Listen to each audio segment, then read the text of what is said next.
Hi, my name is Matt, otherwise known as GazesAtStars, and this is my show about games. Today I want to talk about Hyper Light Drifter, an indie game that was kickstarted a couple years ago. Because not only is the game's art beautiful, but the game has next to no text in the entire game. It's 100% visual. The only 4 instances of relevant text in the entire game are all tutorial based. Let's talk about this tutorial, because it's fascinating to me how effectively a game can teach its player how to play its game, even without any text. The game uses visual storytelling and even builds its own visual language to engage the player and build its world on ways that most other games can't manage. The first screen of the game shows the player what kind of game it wants to be. It wants to be visual, it doesn't want to have any text within it. In this first screen, 75% of it is visual storytelling, while the other 25% is actual playable space. The game goes on to use what I'm going to call forced interaction points in order to teach the player how to play. This essentially means that until the player interacts with certain objects in the way that the developers intended, the player cannot move on.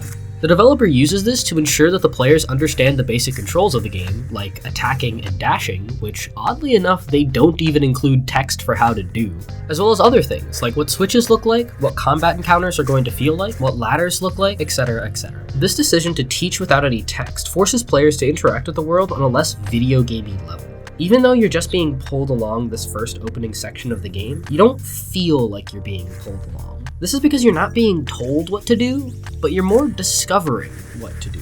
And when a player is discovering things instead of being told things, you're engaged. The player needs to be taught what certain things look like in order to interact with them. And this tutorial section's forced interaction points does a good job of facilitating that learning.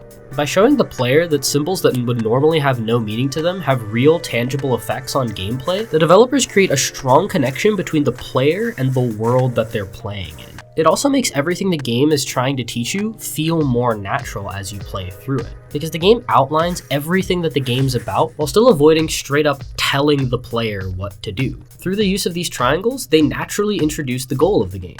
When you get to this point of the game, you understand what you're supposed to do because there's literally an arrow pointing above the city. This is where you're going, it's very straight up about that fact. Through the game's quote-unquote text boxes, you understand where bosses' locations are because you see a person's experiences and then a skull icon appears. The game isn't about to treat you like an idiot. The game understands that if it puts these clues in front of you, you're going to put them together. And by having the player put together what the game is telling you, the developers draw players deeper into the game and make the entire game more engaging as a result. The game relies so heavily on its visual language and visual storytelling that it essentially has a visual language for deciphering its visual language, via this little robot friend that follows you around. The tutorial teaches you that whenever you can interact with something, there will be a certain symbol next to your robot friend. So even if you don't care about learning the game's visual language and learning what everything does, you can rely on this robot to still get you where you need to go. This way, the developers can introduce new interactions without having to throw up any more text, and the robot essentially acts as a failsafe, making sure that the players will still progress.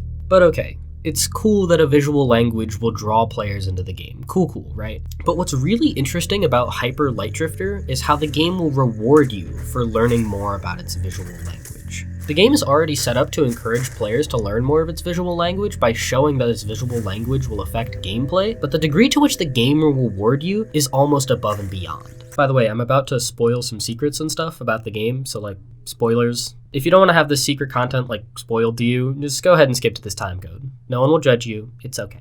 So by having the opening section of the game essentially teach you the visual rules of the game itself, the game can go on to reward players that will find the visual inconsistencies that it will put into the game. There are many points in which something will look weird or off, or maybe just part of the environment art, but in actuality, they lead to secret rewards for the player. For players with a critical eye, they can begin to learn new parts of the game's visual language and be rewarded further for doing so. For instance, for the players who are hunting for secrets, eventually you'll start to notice these icons on the floors of different areas. If you look very carefully, you'll discover that these icons essentially represent the fact that there are secrets and hidden goodies nearby. The game will essentially teach you another part of its visual language and reward you further for following it. By following these floor icons, you can eventually find a tablet that looks like this. The tablet itself is very visually interesting, and it's designed that way to stick out in your mind, because eventually, if you're following these floor symbols, you'll get back to this point, the starting screen.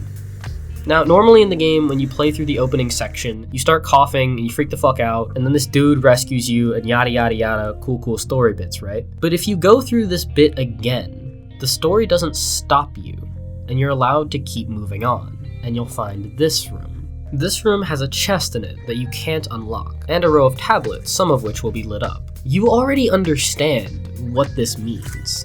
If you light up all the tablets, you can open the chest. Once again, reinforcing the idea that if you let the player connect the dots, they'll be more engaged. But it goes beyond that. The symbol on the chest itself is a symbol that the player already knows. Whenever you enter a dungeon via one of these platforms, this symbol is there. So as a player, you can assume that whatever is in this chest has serious implications for the entirety of the world.